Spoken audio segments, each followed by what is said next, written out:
Welcome to Educlick your online study partner. Good morning दोस्तों, कैसे हो आप लोग। मैं उम्मीद करता हूँ आप लोग बहुत अच्छे होंगे। तो जो अपनी पिछली क्लास हुई थी, मैंने उसमें आपको उत्तल दर्पण और अवतल दर्पण पर जो परावर्तन के नियमों के साथ साथ जो किरणें होती हैं वो किस प्रकार से प्रतिच्छेद करती है, किस प्रकार से वो परावर्तक पृष्ठ से टकराती है, वापस कौन सी जगह से जाएंगी, इनके कुछ नियम बताए थे और उन्हीं नियमों को आगे हमको फॉलो करना है। और हम पढ़ने वाले हैं अवतल दर्पण और उत्तल दर्पण पर बनने वाले प्रतिबिंब के प्रकार के बारे में, यानी कि वस्तु की स्थिति के आधार पर प्रतिबिंब का निर्माण किस प्रकार से और कहाँ होता है और उसकी स्थिति कैसी रहती है। ठीक है, तो आज हम देखने वाले हैं कि फॉर्मेशन ऑफ इमेज किससे करेंगे। हम फॉर्मेशन जो करने वाले हैं वो हम कॉनकेव मिरर से करने वाले। किससे? कॉनकेव मिरर से करने वाले, यानी कि अवतल दर्पण से हम प्रतिबिंब का निर्माण करने वाले हैं। ठीक है, तो चलिए स्टार्ट करते हैं अपना टॉपिक। तो चैप्टर है जो आपका चल रहा है, चैप्टर नंबर 9। ओके, प्रकाश।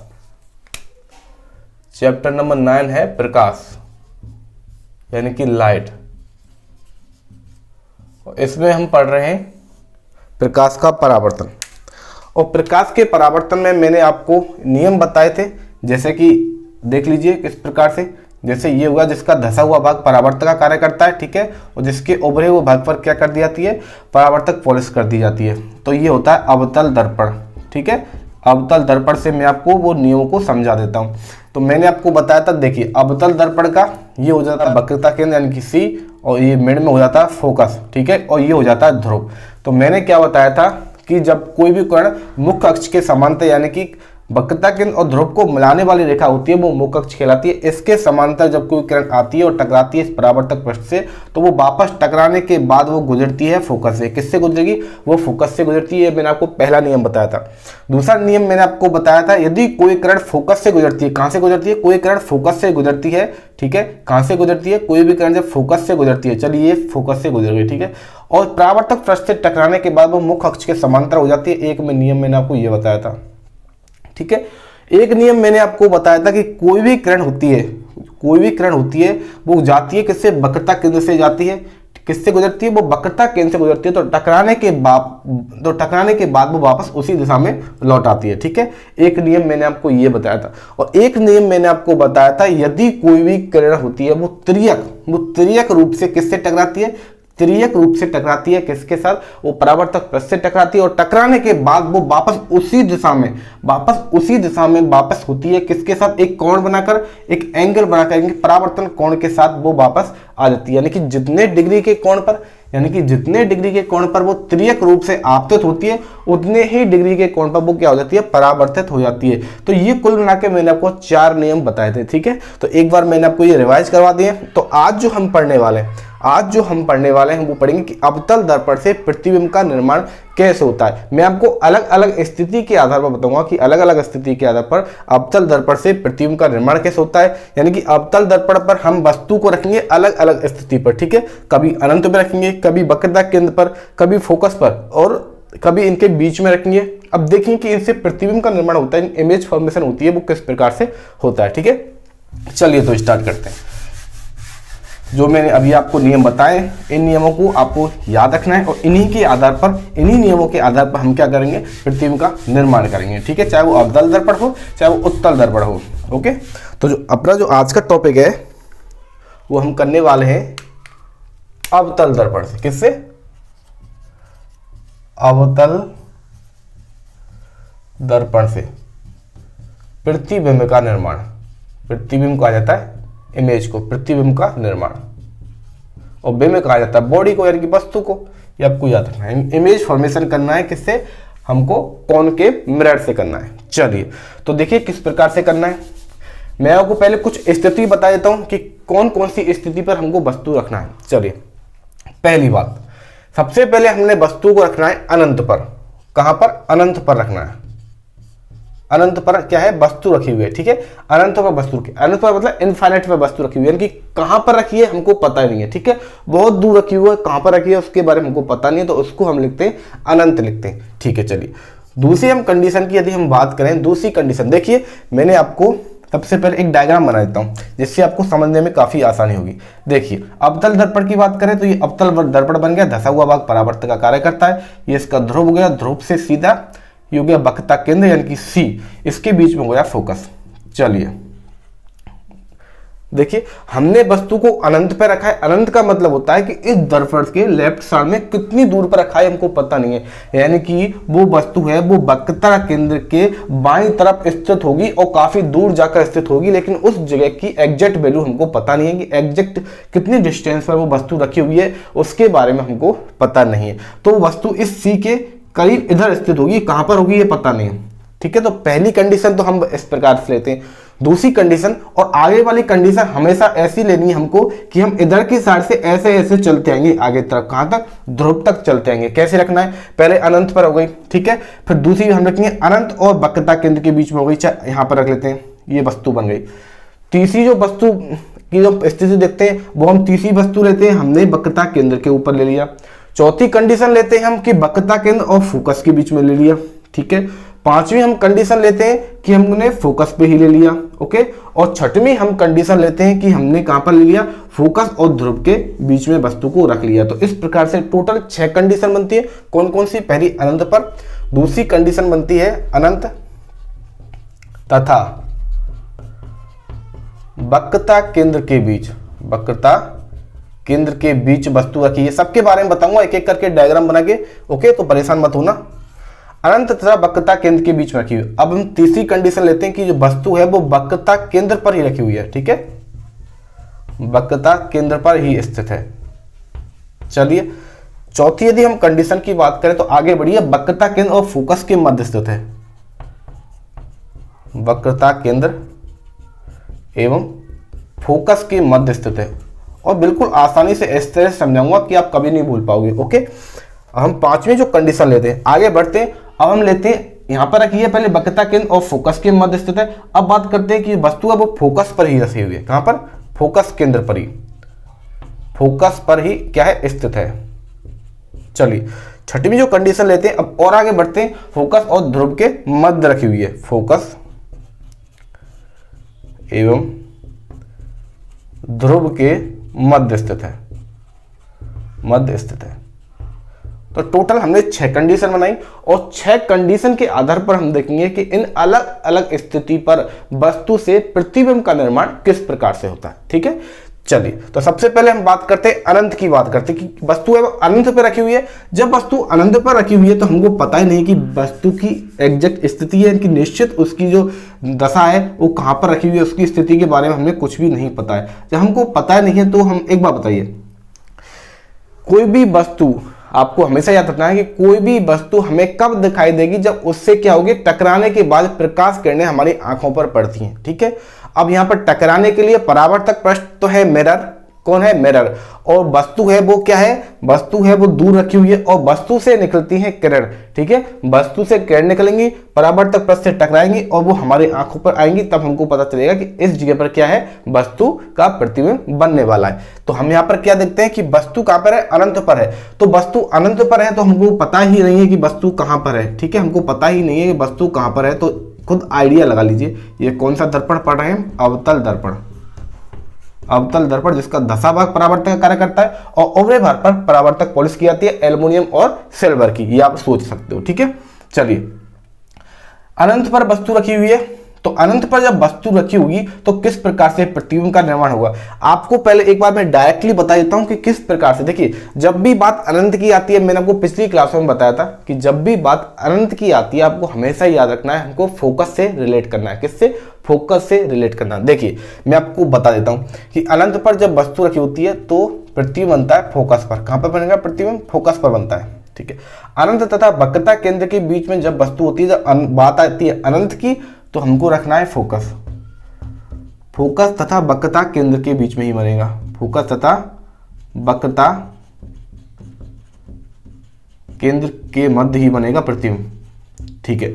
अब वक्रता केंद्र की बात आती है तो हमेशा आपको याद रखना है कि वक्रता केंद्र पर ही प्रतिबिंब बनेगा, वक्रता केंद्र पर ही बनेगा, ठीक है। अब देखिए अब वक्रता केंद्र और फोकस की बात आई है तो वक्रता केंद्र की बात आती है तो हम वक्रता केंद्र ऐसे के ऐसे लिख देते हैं और जब फोकस की बात आती है तो हम अनंत से रिलेट करते हैं, और अनंत की बात आती है तो फोकस से रिलेट करते हैं। तो वक्रता केंद्र एवं कहां पर रखिए वस्तु, फोकस पर रखिए, तो प्रतिबिंब बनेगा वक्रता केंद्र एवं अनंत के मध्य बनेगा। ठीक है, ये आपको याद रखना है। अभी बताऊंगा किस प्रकार से बनेगा। वस्तु जब फोकस पर स्थित है तो रिलेट किससे करेंगे, अनंत से करेंगे। तो वस्तु कहां पर जो प्रतिबिंब बनेगा उसका निर्माण होगा अनंत पर। ठीक है, फोकस एवं ध्रुव के मध्य जब वस्तु स्थित होती है तो ये एक स्पेशल कंडीशन बनती है। ये एक स्पेशल कंडीशन बनती है, जब फोकस और ध्रुव के मध्य जब वस्तु स्थित होती है तो इसका प्रतिबिंब कहां पर बनता है। तो इसके बारे में आपको याद रखना है कि इसका जो प्रतिबिंब बनता है वो दर्पण के पीछे बनता है। कहां बनता है, दर्पण के पीछे बनता है। स्पेशल कंडीशन है, अलग कंडीशन है अवतल दर्पण सी, क्योंकि बाकी सभी जो प्रतिबिंब का निर्माण होता है वो उल्टा प्रतिबिंब बनता है और वैसा बनता है वास्तविक प्रतिबिंब बनता है। लेकिन इसी कंडीशन में जब वस्तु होती है फोकस और ध्रुव के मध्य स्थित होती है तब प्रतिबिंब का जो निर्माण होता है वो होता है आभासी प्रतिबिंब और सीधा प्रतिबिंब बनता है। ठीक है, ये आपको याद रखना है। चलिए अब हम करते हैं, इनसे निर्माण करते हैं। ठीक है, चलिए यहाँ से फोकस एवं ये हटा देता हूँ मैं यहाँ से, चलिए इसको बाद में बता देंगे एक बार। ठीक है, तो चलिए प्रतिबिंब का निर्माण करते हैं। वस्तु है अनंत पर रखी हुई है, कहां पर रखी हुई है, वस्तु अनंत पर रखी हुई है। तो अनंत से तो कोई भी प्रकाशीकरण आती है, तो एक प्रकाशीकरण ये आ गई अनंत से। ठीक है, एक प्रकाशीकरण आ गई, या हम मान लेते हैं कि अनंत इस साइड में, कहीं इस साइड में। ठीक है, तो एक प्रकाशीकरण ये आती है अनंत की, ये टकराएगी। ठीक है, टकराएगी तो देखिए किस प्रकार से ये वापस हुई। देखिए ये त्रियक किरण है, जब त्रियक कोई भी त्रियक किरण, देखिए नियम मैंने आपको बताए थे, जब कोई भी त्रियक किरण परावर्तक पथ से टकराती है तो जिस एंगल पर वो आपतित होती है उसी एंगल से क्या होगी, वो परावर्तित हो जाती है। तो देखिए जब एंगल से परावर्तित होगी तो किस प्रकार से होगी, देखिए तो यहां पर जो अभिलंब बनता है, जो अभिलंब बनता है किस पर, परावर्तक पृष्ठ पर, वक्र पृष्ठ पर जो अभिलंब बनता है वो कब बनता है, वो बनता है जब जो रेखा वक्रता केंद्र से गुजरकर सीधी परावर्तक पृष्ठ को टकराती है वो अभिलंबित होती है। यानी कि हम कह सकते हैं वक्रता त्रिज्या होती है वो अभिलंबित होती है, यानी कि लंब के समान होती है, परपेंडिकुलर होती है। तो यहां से आप एक लाइन खींच दीजिए इस जगह पर, तो ये 90 डिग्री कोण बनाएगा इस वक्र पृष्ठ पर, इस कर्व सर्कल का। कौन सा, ये सी से गुजरने वाली रेखा है। तो देखिए ये अवलंब हो गया, ये आपतित किरण होगी, तो परावर्तित किरण उतना ही डिग्री का कोण बनाएगी जितने डिग्री का इसने यहां पर बनाया। तो ठीक है, तो इसी प्रकार से हम इतने ही एंगल के करीब करीब, इतने ही एंगल करीब करीब हमने ले दिए, ये इस तरह से, इस तरह से। ठीक है, ये किरण होती है वो परावर्तित हो जाती है। चलिए तो ये हम ए मान लेते हैं, ये हमने मान लिया बी मान लिया, और ये परावर्तित किरण होगी, ये बी की हो गई। ठीक है, अब दूसरी किरण आती है एक इसी प्रकार से अनंत से, देखिए बिल्कुल, क्योंकि ये समांतर किरण होती है इसी प्रकार से आती है, आ गई यहाँ पर आ गई। ठीक है, ये किरण हम मान लेते हैं पी। ठीक है, और ये एस मान लेते हैं। अब ये टकराएगी किस प्रकार, देखिए अब यहां से ये लंब हो गया, जितने डिग्री का कोण आपतन कोण बनाया उतने ही डिग्री का ये अपवर्तन कोण बनेगा, सॉरी परावर्तन कोण बनेगा। तो उतने ही डिग्री क्या बनेगा, परावर्तन कोण बनेगा। देखिए देखिए देखिए देखिए इस प्रकार से उतनी ही डिग्री क्या बनेगा, परावर्तन कोण बनेगा। तो इस प्रकार से ये हो गया इसका परावर्तन कोण हो गया। ठीक है, और ये यहाँ पर परावर्तित किरण हो गई, ये पी एस, इसको हम आर ले लेते हैं, इसको हम आर लेते हैं। अब देखिए प्रतिबिंब का निर्माण होता है कहां पर बनता है, वो इंटरसेक्ट पॉइंट पर बनता है। यानी कि जब दो किरणें होती है आपस में प्रतिच्छेद करेंगी तो उसी बिंदु पर क्या बनेगा, प्रतिबिंब बनेगा, इमेज का निर्माण होगा। तो देखिए ये यहाँ पर, ये इस जगह पर इंटरसेक्ट कर रही है, तो इस प्रकार से यहाँ पर एक प्रतिबिंब का निर्माण होता है। प्रतिबिंब बनता है उल्टा वास्तविक, उल्टा प्रतिबिंब बनता है, वास्तविक प्रतिबिंब बनता है, और बहुत छोटा, बहुत छोटा, यानी कि हम कह सकते हैं बिंदु आकार के समान, बिंदु आकार के समान प्रतिबिंब का निर्माण होता है। एक छोटे से बिंदु के समान प्रतिबिंब का निर्माण होता है, ये आपको याद रखना है। ठीक है, तो ये प्रतिबिंब बनता है कहां पर बनता है, जब वस्तु अनंत पर होती है तो प्रतिबिंब का निर्माण होता है वो फोकस पर होता है। कहां पर होता है, प्रतिबिंब का निर्माण होता है वो फोकस पर होता है, ये आपको याद रखना है। देखिए अभी जो यहां पर, देखिए मैंने फोकस यहां पर माना था लेकिन प्रतिबिंब यहां पर बनाया। ये क्यों बनाया, क्योंकि हमने प्रॉपर एंगल नहीं लिए। ठीक है, यानी कि हमने क्योंकि हाथ से डायग्राम बनाया तो प्रॉपर एंगल नहीं ले पाए थे। ठीक है, यदि हम प्रॉपर एंगल लेंगे तो ये प्रतिबिंब का निर्माण होगा वो फोकस पर ही बनेगा। यानी कि किस प्रकार से, कैसे बनेगा, देखिए यदि हम इस जगह पर प्रतिच्छेद करवाने के लिए हमको यहाँ से ये डालनी पड़ेगी, और ये यहाँ से हमको ये यहाँ ऐसे निकलेगी और यहाँ से ये इस प्रकार से इंटरसेक्ट करेगी। ठीक है, यदि हम प्रॉपर एंगल लेकर यदि हम बनाते हैं, डायग्राम बनाते हैं, तो प्रॉपर एंगल लेकर पर डायग्राम बना देंगे तो इसी बिंदु पर यानी कि प्रतिच्छेद होगा वो फोकस पर ही होगा। ठीक है, यदि आप अच्छे से स्केल की सहायता से और यहाँ पर प्रोटेक्टर आप यूज करते हो, ठीक है, एक परफेक्ट एंगल बना के यदि आप बनाते हो तो आपको ये इसी तरह से इमेज फॉर्मेशन होगा। ये फोकस हो गया, ठीक है, ये फोकस हो गया तो यहाँ पर ही इंटरसेक्ट करेगी, एक ये हो गया, ठीक है, इस प्रकार से। और दूसरी भी यदि आपको इंटरसेक्ट करवानी है तो आप इस तरह से बना सकते हो, यानी कि एक ऐसी आती है यहाँ पर गुजरती है, ठीक है, और इस प्रकार से एक ऐसी आती है और ये भी यहाँ से गुजरती है इस प्रकार से, और यहाँ पर बन गया F पर प्रतिबिंब का निर्माण हो जाता है। तो इस प्रकार से ये प्रतिबिंब बनने वाला है। ठीक है, ये आपको डायग्राम याद रखना है किस प्रकार से बनाना है। दो अनंत से किरणें आएंगी, दो अनंत से किरणें आती है, टकराती हैं, टकराने के बाद ये उतनी ही डिग्री के कोण पर परावर्तित होती हैं जितने डिग्री के कोण पर ये आपतित होती है। जब ये दोनों किरण जो परावर्तित किरण होती है जहाँ पर आपस में प्रतिच्छेद करती है उसी बिंदु पर बनता है प्रतिबिंब, और दो बिंदु होता है फोकस। जब अनंत पर रखी हुई वस्तु, जब कोई वस्तु रखी होती है तो उसका प्रतिबिंब का निर्माण होता है वो फोकस पर होता है, ये आपको याद रखना है। प्रतिबिंब होता है वो अत्यंत छोटा होता है, यानी कि बिंदु के आकार के समान होता है, एक पॉइंट की शेप का होता है। ठीक है, और इसके साथ साथ ये उल्टा होता है। ठीक है, और वास्तविक प्रतिबिंब का निर्माण होता है, ये आपको याद रखना है। कब की हमने बात की है, जब वस्तु होती है वो अनंत पर रखी होती है। ठीक है, ये इस प्रकार से हो जाता है। चलिए अब हम बात करते हैं सेकंड की, कि जब वस्तु अनंत तथा वक्रता केंद्र के बीच में स्थित होती है।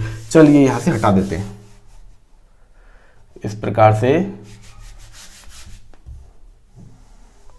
ओके, इसी में मैं आपको बना के बता देता हूं।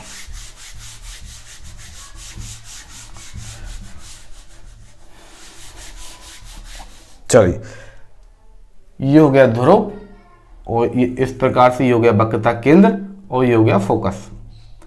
अब देखिए, अब वस्तु रखी हुई है वो अनंत और फोकस के मध्य रखी हुई है। कहां पर? अनंत, अब वस्तु रखी हुई वो अनंत और वक्रता केंद्र के मध्य रखी हुई है। तो देखिए प्रतिबिंब का निर्माण है वो किस प्रकार से होता है। तो मैंने बताया था कि जब अनंत की बात आती है तो हम फोकस से रिलेट करते हैं और वक्रता केंद्र को वक्रता केंद्र ही रहने देते हैं। ठीक है, तो देखिए किस प्रकार से क्या होता है। वस्तु है वो अनंत से रखी हुई है और वक्रता केंद्र के बीच में रखी हुई है, यानी कि वस्तु को हम यहाँ पर मान लेते हैं कि यहाँ पर एक वस्तु रखी हुई है, इस प्रकार से एक बॉडी यहाँ पर रखी हुई है। ठीक है, ये रखी, ये यहाँ पर हो गया इन्फिनिटी, हम मान लेते हैं कि यहाँ पर भाई अनंत है।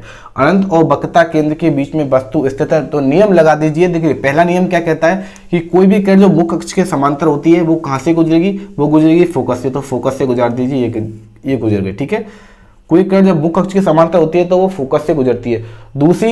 दूसरा नियम मैंने आपको बताया था, यदि कोई किरण, आपको याद रखना है, यदि कोई भी किरण, देखिए यदि कोई किरण कैसे जाती है, यदि कोई किरण जाती है कहां से, फोकस से जाती है। कहां से जाती है? फोकस से जाती है। यदि कोई किरण फोकस से जाती है और वो टकराने के बाद क्या होती है, वो मुख्य अक्ष के समांतर हो जाती है। तो इस प्रकार से वो मुख्य अक्ष के समांतर बन जाती है और ये यहाँ पर इंटरसेक्ट हो जाता है। यहाँ पर क्या होता है, यहाँ पर ही इंटरसेक्ट हो जाता है। ये आपको याद रखना है। ठीक है, ये आपको याद रखना है कि इस तरह से ये इंटरसेक्ट हो जाएगा और इसी इंटरसेक्ट पॉइंट पर प्रतिच्छेद बिंदु पर क्या होगा, प्रतिबिंब का निर्माण हो जाएगा। क्या हो जाएगा? प्रतिबिंब का निर्माण हो जाएगा। तो केवल आप दो किरणों के द्वारा भी प्रतिबिंब का निर्माण कर सकते हो। कम से कम दो होनी चाहिए। क्या? कम से कम दो होनी चाहिए, ये आपको याद रखना है। तो देखिए मैंने क्या बताया था कि अनंत और वक्रता केंद्र के बीच जब वस्तु स्थित होती है तो प्रतिबिंब का निर्माण होता है। अनंत यानी कि फोकस और वक्रता केंद्र यानी कि वक्रता केंद्र, आपको याद रखना है। यानी कि तो प्रतिबिंब का निर्माण होता है वो फोकस और वक्रता केंद्र के मध्य में ही बना है, यदि आप प्रॉपर एंगल बना के सही तरह से बनाते हो तो। ठीक है, तो यहाँ पर देखिए प्रतिबिंब का निर्माण होता है, कैसे हुआ? प्रतिबिंब का निर्माण हुआ फोकस तथा वक्रता केंद्र के मध्य बनता है। ठीक है, के मध्य बना है प्रतिबिंब में। और प्रतिबिंब कैसा है? प्रतिबिंब बनता है वास्तविक प्रतिबिंब बनता है, उल्टा प्रतिबिंब बनता है। ठीक है, उल्टा प्रतिबिंब बनता है, वास्तविक प्रतिबिंब बनता है और वस्तु से छोटा बनता है। ओके, तो ये आपको याद रखना है कि जब वस्तु अनंत तथा वक्रता केंद्र के मध्य से होती है तो प्रतिबिंब बनता है फोकस तथा वक्रता केंद्र के मध्य बनता है, वास्तविक बनता है, उल्टा बनता है और वस्तु से छोटा बनता है। ठीक है, अब देखते हैं नेक्स्ट कंडीशन की जब वस्तु होती है वक्रता केंद्र पर ही स्थित होती है। कहां पर?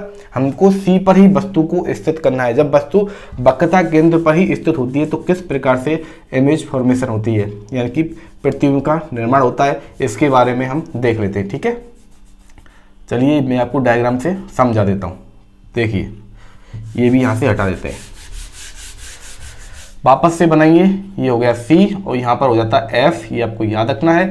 देखिए, अब यहाँ पर है वस्तु है, कहाँ पर रखी हुई है? वक्रता केंद्र पर ही रखी हुई है। तो आपको याद रखना है कि जब वस्तु वक्रता केंद्र पर होती है तो प्रतिबिंब भी वक्रता केंद्र पर ही बनेगा, क्योंकि वक्रता केंद्र आया है तो केवल वक्रता केंद्र ही आएगा प्रतिबिंब में, और कुछ नहीं आएगा। ठीक है, तो देखिए किस प्रकार से, देखिए पहली जो किरण जाती है मुख्य अक्ष के समांतर और निकल जाती है टकराने के बाद फोकस से, ये आपको याद रखना है। ओके, चलिए दूसरी किरण जाती है वो फोकस से गुजरती है और वो निकलती है किससे? मुख्य अक्ष के समांतर हो जाती है। तो मुख्य अक्ष के समांतर होती है वो टकराने के बाद, तो इस प्रकार से मुख्य अक्ष के वो समांतर हो जाएगी। देखिए मैंने आपको बताया था कि कम से कम दो किरणों से आप प्रतिबिंब का निर्माण कर सकते हो। तो देखिए यहाँ पर दो किरणें जब मिल जाती हैं, प्रतिच्छेद करती हैं, तो वही बिंदु क्या होता है? वही बिंदु पर प्रतिबिंब का निर्माण होता है। तो देख लीजिए प्रतिबिंब का निर्माण हुआ है यहाँ पर, सब प्रतिबिंब का निर्माण हुआ है यहाँ पर। तो प्रतिबिंब कहाँ पर बना है? प्रतिबिंब बना है, देखिए प्रतिबिंब कहाँ पर बना है? इससे इस कंडीशन में जो प्रतिबिंब बनता है वो बनता है वक्रता केंद्र पर। किस पर? वक्रता केंद्र पर प्रतिबिंब बनता है। और प्रतिबिंब कैसा होता है? प्रतिबिंब के बारे में यदि बात करें तो वास्तविक होता है, वास्तविक बनता है। ठीक है, उल्टा बनता है। उल्टा कैसे? देखिए आपको शेप दिख रही है, इस प्रकार से उल्टा होता है, वास्तविक बनता है, उल्टा बनता है। और इसकी यदि हम लंबाई की बात करें, ठीक है, तो यह है वस्तु के समान आकार होता है, वस्तु के समान क्या होता है? इसका आकार होता है। ठीक है, वस्तु के समान इसका आकार होता है, ये आपको याद रखना है कि जब वस्तु वक्रता केंद्र पर स्थित होती है तो प्रतिबिंब भी वक्रता केंद्र पर ही बनता है, वास्तविक बनता है, उल्टा बनता है और इसके साथ साथ वस्तु के समान आकार का होता है। यानी कि जितनी बड़ी वस्तु होगी उतनी ही बड़ा क्या होगा? प्रतिबिंब होगा, ये आपको याद रखना है। ठीक है, चलिए नेक्स्ट है कि जो वस्तु है वो वक्रता केंद्र एवं फोकस के मध्य स्थित है, तो कहां पर बनेगा? जब बात वक्रता केंद्र की आ जाती है, किसकी बात आती है? जब बात वक्रता केंद्र की आती है तो प्रतिबिंब में भी वक्रता केंद्र ही आएगा। फोकस की बात आती है तो प्रतिबिंब बनेगा किस पर? अनंत पर चला जाएगा।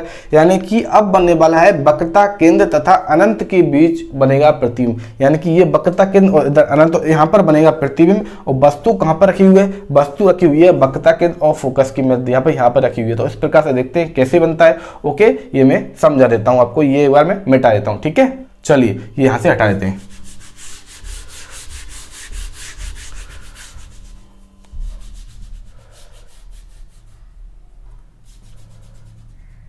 ये यहाँ से अपन हटा देते हैं। जो कुछ नहीं है, लास्ट में आपको बता दूंगा किस प्रकार से सारे आपको याद रखने हैं, डायग्राम किस प्रकार से बनाना है ये आपको सीखना है। इसके अलावा ज़्यादा आपको माथापच्ची नहीं करनी है, आराम से आप समझ में आ जाएगा आपको। ठीक है, अब देखिए जो अपनी कंडीशन है, चौथी कंडीशन पहली कर चुके, दूसरी कर चुके, तीसरी कर चुके, चौथी बात आती है कि वक्रता केंद्र और फोकस के मध्य स्थित है। ये वक्रता केंद्र और ये फोकस के मध्य, ये हमने वस्तु यहाँ पर रख दी है। ठीक है, अब देखिए हमको करना क्या है, हमको तो वो किरणें निकालनी है। ठीक है, और टकरानी है किससे? वक्रपथ से। तो पहली टकराती है किससे? वक्रपथ से, और मुख्य अक्ष के समांतर होती है तो टकराने के बाद फोकस से निकलेगी। तो ये टकराने के बाद फोकस से निकल गई। ठीक है, दूसरी हमको देखनी है, दूसरी हम क्या देखेंगे? दूसरी हमको देखनी है कि दूसरी जाएगी फोकस से, ये फोकस से जाती है और टकराने के बाद मुख्य अक्ष के समांतर हो जाती है। तो टकराने के बाद क्या हुई? मुख्य अक्ष के समांतर हुए। तो इस प्रकार से यहाँ पर ये टकरा जाती है। कहाँ पर टकराती है? ये इस प्रकार से यहाँ पर टकराती है। यदि तीसरी भी हम निकालें, तीसरी यदि हम बनाएं तो इसको आगे घुमा के और बनाया जाए तो तीसरी जाती है वक्रता केंद्र से। कहाँ से जाती है?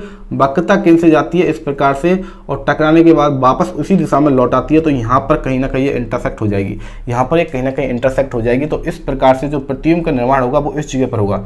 यहाँ पर क्या होगा? प्रतिबिंब का निर्माण होगा। कहाँ पर है? अनंत और वक्रता केंद्र के मध्य प्रतिबिंब बनता है। प्रतिबिंब के बारे में देखते हैं, तो प्रतिबिंब का निर्माण होता है वो बनता है अनंत, क्योंकि बात हुई है फोकस की, अनंत तथा वक्रता केंद्र के मध्य, क्योंकि बात हुई है वक्रता केंद्र की, वक्रता केंद्र के मध्य बनता है, मध्य बना। ठीक है, और इसके साथ साथ इसकी और क्या कंडीशन है? वास्तविक तो बनता ही है, वास्तु बनता है, इसके साथ ये उल्टा बनता है, और इसके साथ साथ ये वस्तु से बड़ा बनता है। ये आपको याद रखना है, वस्तु से क्या बनता है? ये वस्तु से बड़ा बनता है, वस्तु से बड़ा बनता है। ठीक है, ये आपको याद रखना है कि जब वस्तु होती है वक्रता केंद्र और फोकस के मध्य स्थित होती है तो प्रतिबिंब होता है वो वक्रता केंद्र और अनंत के मध्य बनता है, वास्तविक होता है, वस्तु से बड़ा होता है और इसके साथ साथ कैसा होता है, उल्टा होता है। ये आपको याद रखना है। चलिए पांचवी कंडीशन की बात करते हैं कि वस्तु जब फोकस पर स्थित है तो कैसा प्रतिबिंब का निर्माण होता है, ये भी देख लेते हैं। वस्तु को हमने को रखना है फोकस पर, कहां पर रखना है, फोकस पर वस्तु को रखना है। तो ये पूरा ही यहां से हटा देते हैं, वस्तु को देखते हैं अब की बार फोकस पर रख के देखते हैं कि प्रतिबिंब है वो कहां पर बनता है और किस प्रकार से बनता है। चलिए तो देखिए, ये हो जाता है वक्रता केंद्र, ये हो जाता है फोकस और फोकस पर है ये वस्तु रखी हुई है। तो देखिए जब मैंने बात की है फोकस की, तो केवल जब फोकस का नाम आया है तो आपको याद रखना है प्रतिबिंब फोकस से रिलेट करना है अनंत का, इनफाइनाइट से, तो प्रतिबिंब का निर्माण होगा वो अनंत पर जाकर होगा। अनंत पर यानी कि हमको पता ही नहीं है कि प्रतिबिंब कहाँ बनने वाला है, तो प्रतिबिंब बनेगा जरूर, लेकिन बनेगा कहाँ पर, अनंत पर बनेगा, कहाँ बनेगा ये निश्चित नहीं है। ठीक है, चलिए तो किस प्रकार से हमको क्या करना है, किरणें डालनी है। पहली मैंने आपको बताया था मुख्य अक्ष के समांतर डालिए और गुजरी कहाँ से, फोकस से गुजार दीजिए, इस प्रकार से खुद ही यहीं से गुजर जाती है। ठीक है, दूसरी मैंने क्या बताई थी, दूसरी किरण की यदि हम बात करें, दूसरी किरण की मैंने आपको बताया था कि जो किरण होती है वो फोकस से गुजरती है और मुख्य अक्ष के समांतर हो जाती है। तो देखिए इसमें तो फोकस के ऊपर ही जब वस्तु रखी हुई है तो क्या फोकस से कैसे गुजरेगी, नहीं गुजर सकती। लेकिन एक कंडीशन मैंने आपको इसमें बताई थी कि कोई भी जो किरण होती है, कोई भी किरण होती है जो एक तिर्यक रूप में जाती है वो परावर्तक पृष्ठ पर आपतित होती है, तो जितने डिग्री का कोण बनाती है, जितना यानी कि जितना वो आपतन कोण बनाएगी उतना ही वो परावर्तन कोण बनाएगी। ठीक है, तो देखिए किस प्रकार से, देखिए ये इस प्रकार से यहाँ पर आपतित हुई तो जितने डिग्री का कोण इसने यहाँ पर बनाए इतने ही डिग्री का कोण ये यहाँ पर बनाती है, कितने डिग्री का, उतने ही डिग्री का कोण ये यहाँ पर बनाती है और बनाने के बाद ये इस प्रकार से परावर्तित हो जाती है।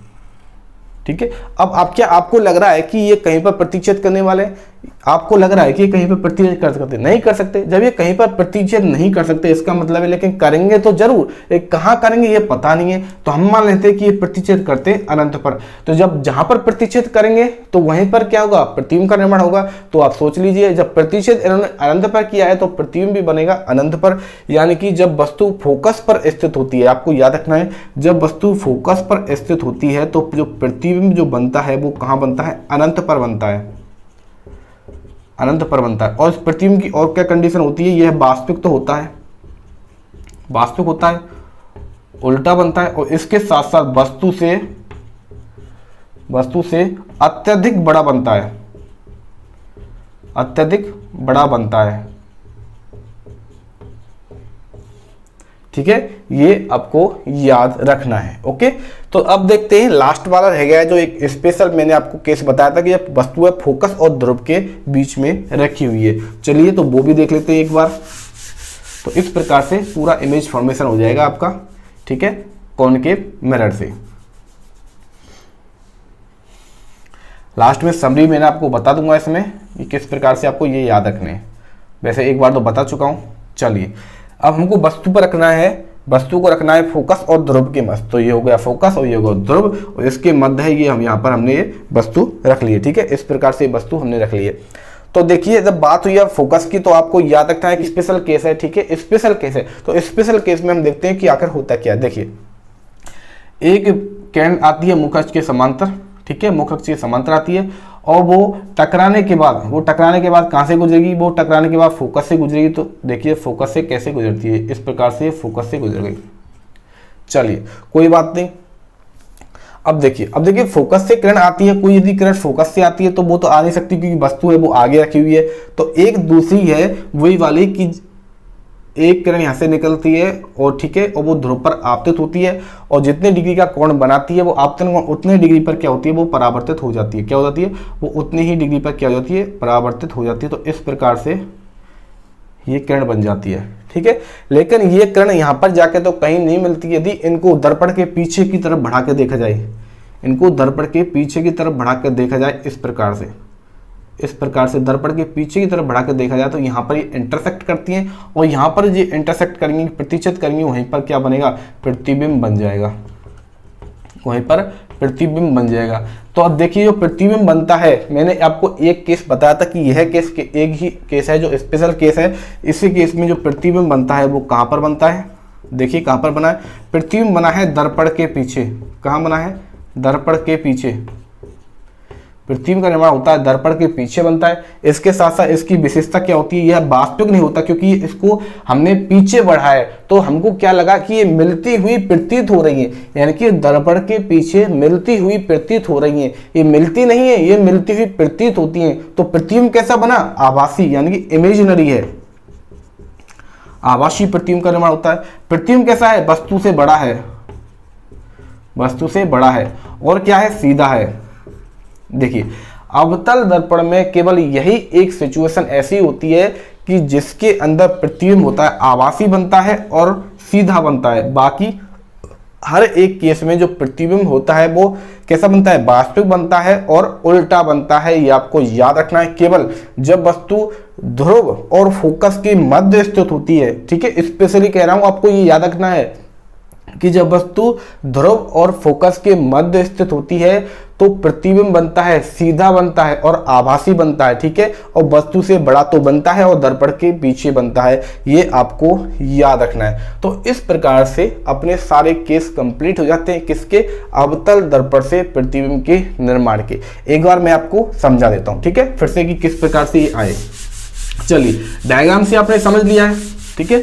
अब देखिए इनको याद किस प्रकार से रखना है। वैसे तो मैंने आपको बता दिया, लेकिन एक बार मैं फिर से आपको बता देता हूं, एक बार फिर से मैं आपको बता देता हूं कि कैसे आप इनको याद रख सकते हो, ठीक है।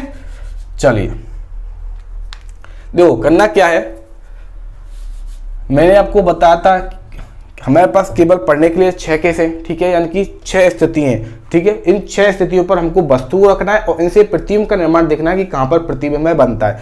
देखिए जब बात हमने अनंत की तो आपको याद रखना है कि प्रतिबिंब बनेगा कहां पर, फोकस पर, फोकस पर बनेगा।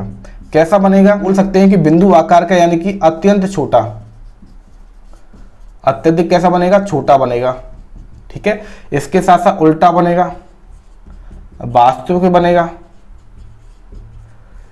ठीक है। ये 3 कंडीशन बनती है, आपको याद रखना है। चलिए अब बात करते हैं अनंत तथा वक्रता केंद्र के बीच वस्तु रखी हुई है। तो देखिए जब बात अनंत की आ गई है तो फोकस नाम आ गया, जब बात वक्रता केंद्र की आ गई तो नाम आ गया वक्रता केंद्र नाम आ गया, ठीक है। तो इससे जो प्रतिबिंब बनेगा वो बनेगा किससे बनेगा, फोकस तथा वक्रता केंद्र के मध्य बनेगा, ठीक है। समझ लीजिए कैसा बनेगा, देखिए वस्तु से छोटा बनेगा, वास्तविक बनेगा और उल्टा बनेगा। चलिए आपको याद रखना है, ओके। अब जब बात आती है वक्रता केंद्र पर स्थित है, तो जब केवल वक्रता केंद्र आता है तो आपको याद रखना है कि प्रतिबिंब है वो वक्रता केंद्र पर ही बनेगा। कहां पर बनेगा, वो वक्रता केंद्र पर ही बनेगा, ठीक है, वक्रता केंद्र पर ही बनेगा। ये आपको याद रखना है। कैसा बनेगा, इसका आकार होगा वस्तु के समान होगा, वस्तु के समान आकार होगा, ठीक है, उल्टा बनेगा और वास्तविक बनेगा। ये आपको याद रखना है। जब वस्तु होती है फोकस केंद्र और जब वस्तु फोकस केंद्र और वक्रता केंद्र की मध्य स्थित होती है तो दोनों की बात आती है, वक्रता केंद्र आ गया तो वक्रता केंद्र ही रह गया, फोकस आ गया तो अनंत हो गया। तो प्रतिबिंब होगा वो अनंत तथा वक्रता केंद्र पर बनेगा, वक्रता केंद्र के क्या बनेगा, वक्रता केंद्र के मध्य बनेगा, ठीक है। प्रतिबिंब बनेगा कैसे, देखो बड़ा बनेगा, एक तो उल्टा बनेगा और वास्तविक बनेगा। ये आपको याद रखना है, ठीक है। चलिए अब हम बात करते हैं फोकस पर। फोकस पर स्थित है यानी कि फोकस को रिलेट करेंगे अनंत से, तो प्रतिबिंब बनेगा वो अनंत पर बनेगा। कैसे बनेगा, अनंत पर बनेगा, इनफाइनाइट पर बनेगा। कैसा बनेगा, बहुत बड़ा बनेगा, बहुत बड़ा बनेगा, ठीक है, उल्टा बनेगा और वास्तविक तो बनेगा ही। केवल एक ही कंडीशन आती है, जब वस्तु फोकस और ध्रुव के मध्य स्थित होती है तो जो प्रतिबिंब का निर्माण होता है वो प्रतिबिंब का निर्माण होता है वो दर्पण के पीछे बनता है, दर्पण के पीछे बनता है। कैसा बनता है ये आपको याद रखना है, स्पेशली आभासी बनता है, सीधा बनता है और इसके साथ साथ क्या होता है, बड़ा बनता है। ये आपको याद रखने। इस प्रकार से आपका अवतल दर्पण से प्रतिबिंब का निर्माण हो जाता है, वो कंप्लीट हो जाता है, ओके। तो आज हम इतना ही पढ़ेंगे। कल की क्लास में मैं पढ़ाऊंगा आपको कि उत्तल दर्पण से प्रतिबिंब का निर्माण कैसे होता है। और एक बार मैं आपको ये भी बता देता हूं कि अवतल दर्पण के उपयोग कहां कहां पर किए जाते हैं। देखिए इसका उपयोग टेलीस्कोप में किया जाता है। टेलीस्कोप यानी कि दूर की वस्तुओं को देखने के काम में आता है, ठीक है, टेलीस्कोप में इसका उपयोग किया जाता है। इसके साथ साथ जो पैराबोला, ठीक है, यानी कि परवलय आकार के वो दर्पण होते हैं, उनमें इसका उपयोग किया जाता है। जैसे कि जो वाहनों की हेडलाइटों में इनका उपयोग किया जाता है, क्योंकि जब वाहनों की हेडलाइटों में क्या होता है, बल्ब होता है, उसको कहाँ पर रख देते हैं, उसको फोकस पर रख दिया जाता है। तो जब वस्तु फोकस से कोई किरण निकलती है तो क्या जाती है, वो समांतर हो जाती है, किसके, वो मुख्य अक्ष के समांतर हो जाती है। तो किरणें होती हैं वो क्या होती है, वो हमको समांतर किरणपुंज प्राप्त होते हैं, जिससे हमको सामने से देख सकते हैं, ठीक है। तो इस कारण इसका उपयोग किया जाता है, वाहनों की हेडलाइटों में किया जाता है। और अवतल दर्पण का उपयोग किया जाता है, वो किया जाता है दंत क्लिनिकों में, यानी कि डेंटल क्लिनिक में। किसमें? डेंटल क्लिनिक में इनका उपयोग किया जाता है। डेंटल क्लिनिक में इनका उपयोग किया जाता है, यानी कि जो डॉक्टर होता है दांतों वाला, उसको जब मुंह के अंदर दांतों को देखना होता है तो वो अवतल दर्पण पर रोशनी डालकर देखता है, ताकि वो आराम से उन जगहों को भी देख सके जिसको हम आसानी से नहीं देख पाते हैं। तो यहाँ पर भी इनका उपयोग किया जाता है, ठीक है। और एक देखिए जो सूर्य होता है, सूर्य, हम सूर्य के प्रतिबिंब को हम खुली आंखों से नहीं देख सकते। यदि हम ऐसा करते हैं तो आंखों की रोशनी जाने का डर रहता है। इसी कारण सूर्य से जो बनने वाला प्रतिबिंब होता है उसको या तो किसी पर्दे पर देखा जाता है या फिर किसी फिल्टर का उपयोग करके देखा जाता है। तो ये महत्वपूर्ण कुछ एप्लीकेशन है, आपको याद रखनी है कि अवतल दर्पण का उपयोग है वो कहाँ पर किया जाता है, ठीक है। और इसके कुछ उपयोग है वो जैसे हमारे नेत्र संबंधी रोग हो जाते हैं उनको दूर करने के लिए भी इसका उपयोग किया जाता है, ठीक है। तो अवतल दर्पण का उपयोग मायोपिया के लिए किया जाता है, यानी कि निकट दृष्टि दोष को दूर करने के लिए भी इसका उपयोग किया जाता है। आगे जब मैं आपको ये आंख के बारे में पढ़ाऊंगा, ठीक है, नेत्र के बारे में पढ़ाऊंगा, तब आपको आसानी से समझ में आ जाएगा। ओके, तो आज की क्लास हम इतनी ही रखते हैं। ओके, इस सेशन को आप ज़्यादा से ज़्यादा लाइक करो, और जिन लोगों ने अभी तक चैनल को सब्सक्राइब नहीं किया है वो चैनल को सब्सक्राइब कर लें, साथ में बेल आइकन दबा लें, जिससे आपको चैनल से रिलेटेड हर एक नोटिफिकेशन अपडेट आपको अवेलेबल हो जाएगी। ओके, अब जो अपनी कल की क्लास होगी उसमें मैं आपको उत्तल दर्पण से बनने वाले प्रतिबिंब का निर्माण समझाऊंगा, ठीक है। इस सेशन को आप ज़्यादा से ज़्यादा शेयर करो ताकि और बच्चे भी हमारे साथ जुड़ सके और वो भी अपनी पढ़ाई को कंटिन्यू कर सके, ठीक है। तो मिलते हैं अपनी नेक्स्ट क्लास में, तब तक आप हंसते रहिए, मुस्कुराते रहिए और शानदार तरीके से अपनी पढ़ाई को जारी रखिए।